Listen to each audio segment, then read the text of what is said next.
আমি তামুলপুৰ জিলা হিসাবে আমাৰ টোটেল 6টা পৰিষদীয় সমষ্টি আছে। ইতিমধ্যে আমি 3টা পৰিষদীয় সমষ্টিত আমি সভা মুখ্যমন্ত্ৰী ডাঙৰীয়াৰ সভা কৰিলোই আৰু আমি অহা 9 তাৰিখে 2টা সমষ্টিত পৰিষদীয় সমষ্টিত কৰিম।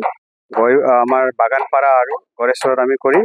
গতিকে তাৰে বাবে আমি প্ৰস্তুত কৰি আছো আৰু সেই প্ৰস্তুতি আজি আমি যোৱাকালি আমাৰ গাৰ্জেন মিনিষ্টাৰ তথা অসমৰ সন্মানীয় কেবিনেট মন্ত্ৰী জয়ন্ত মল্ল বৰুৱা ডাঙৰীয়া আহিছিলে। লগতে আমাৰ জিএমডিৰ চেয়াৰমেন প্ৰাক্তন বিধায়ক নাৰায়ণ ডেকা ডাঙৰীয়া আহিছিল। তেখেতসকলে খুব আহি পেলাই সুন্দৰকৈ বুজ লৈ গ'ল আমাৰ 9 তাৰিখৰ প্ৰস্তুতিৰ বিষয়ে।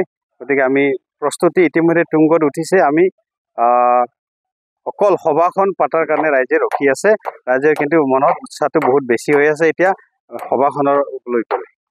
আমি বিজেপি এতিয়া আমি ক'ব গ'লে সংগঠন আমি যিখিনি কৰিছোঁ টোটেল ইমান সুন্দৰ হৈছে। প্ৰতিটো বুথতে আমাৰ কাৰ্যকৰ্তা ইমান উৎসাহিত উৎফুল্লিত যে এইবাৰ যেনেকৈ নহওক আমি ভাৰতীয় জনতা পাৰ্টি বা বিজেপিক মানে যিকোনো পদ্ধতিৰে জিকাই নিয়াৰ কাৰণে আমাৰ কাৰ্যকৰ্তাই খুব সুন্দৰভাৱে প্ৰয়াস কৰিছে আৰু খুব সুন্দৰভাৱে তেখেতসকলে গ্ৰাছৰুট লেভেলত কাম কৰি আছে।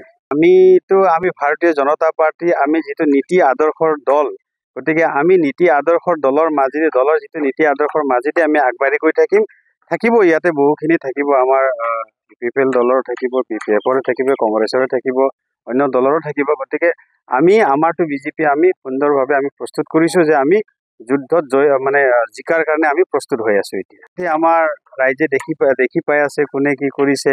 আজি BTCত যিমানখিনি উন্নয়ন শান্তিৰ কথা আমাৰ সন্মানীয় ভাৰতৰ প্ৰধানমন্ত্ৰী নৰেন্দ্ৰ মোদী ডাঙৰীয়া থকা কাৰণে হ'ব পাইছে। আমাৰ সন্মানীয় গৃহমন্ত্ৰী অমিত শ্বাহ থকাৰ কাৰণে হ'ব পাইছে। আমাৰ সন্মানীয় অসমৰ মুখ্যমন্ত্ৰী জনপ্ৰিয় মুখ্যমন্ত্ৰী ডক্টৰ হিমন্ত বিশ্ব শৰ্মা থকাৰ কাৰণে আমাৰ বৰ্তমান BTCত আমি শান্তিভাৱে থাকিব পাৰিছোঁ। উন্নয়ন হৈ আছে BTCৰ আৰু বেলেগ নহয়, আমি শান্তিকে বসবাস কৰিব পৰাটোৱে হ'ল আমাৰ BTCবাসীৰ কাৰণে খুব সুন্দৰ কথা, সুন্দৰ পৰিৱেশ বাতাবৰণ সৃষ্টি কৰিছে আমাৰ ভাৰতীয় জনতা পাৰ্টিৰ চৰকাৰ থকাৰ কাৰণে। দলে এইটো আমি ক'ব নাযাওঁ এতিয়ালৈকে, আমাৰ দলে সিদ্ধান্ত ল'ব। কিন্তু আমাৰ এতিয়া ভাৰতীয় জনতা পাৰ্টিৰ সমূহীয়া আমাৰ নিৰ্বাচনৰ যিটো আমাৰ প্ৰস্তুতি ইতিমধ্যে আমি কৰিছোঁই যে আমাৰ ধমধমাৰ পৰা বাগানপাৰালৈকে আমাৰ নবস্তিলৈকে আমাৰ নবস্তি হৈ ইফালে উত্তৰকুছিলৈকে আমাৰ ৰাস্তাটো আমি প্ৰথমে দিছোঁ। 10টা ইছ্যু ইতিমধ্যে আমি ঠিক কৰিছোঁই। যেনেকৈ বাগানপাৰাত আমাৰ মেডিকেলখন উন্নত কৰিব লাগে, বাগানপাৰাত কলেজ আৰ্টছ আৰু ছায়েন্স কলেজ লাগে আমাক, আৰু দংবান কমিটিৰ ৰাইজৰ যিখিনি অসুবিধা আছে সেইখিনি ঠিক কৰিব লাগে। তাৰে লগতে আমাৰ যিটো প্ৰসিদ্ধ গড় আলি, আমাৰ বুৰঞ্জী সৈতে সেইটো গড় আলিটো প্ৰটেকশ্যন কৰাৰ কাৰণে আমি সেইটো এটা দিছোঁ। তাৰে লগতে আমাৰ বহুখিনি সমস্যা আছে যে আমাৰ বাগানপাৰাত এটা থানা লাগে, তাৰপিছত চুবনখাটাত আমাক আউটপোষ্ট লাগে। তেনেকুৱা আমি 10টা আমি টপিক কৰিছোঁ ইতিমধ্যে। আমি অহা 9 তাৰিখে এই আমাৰ যিটো বিজেপি সমূহীয়াভাৱে যিটো আমাৰ আছে ডিমাণ্ড আছে, সেইখিনি আমি 9 তাৰিখে সন্মানীয় মুখ্যমন্ত্ৰীৰ আগত আমি এইটো দাঙি ধৰিম বা তেখেতক আমি ভাৰতীয় জনতা পাৰ্টি বাগানপাৰা মণ্ডল হৈ আমি তেখেতক আমি এখন প্ৰতিলিপি প্ৰদান কৰিম। সেইটো ৰাইজৰ কথাটো কোৱা মই ভাৰতীয় জনতা পাৰ্টি হিচাপে সংগঠনৰ মই কাম কৰি আছোঁ, ৰাইজৰ মাজত সোমাই সংগঠনৰ কাম কৰি আছোঁ।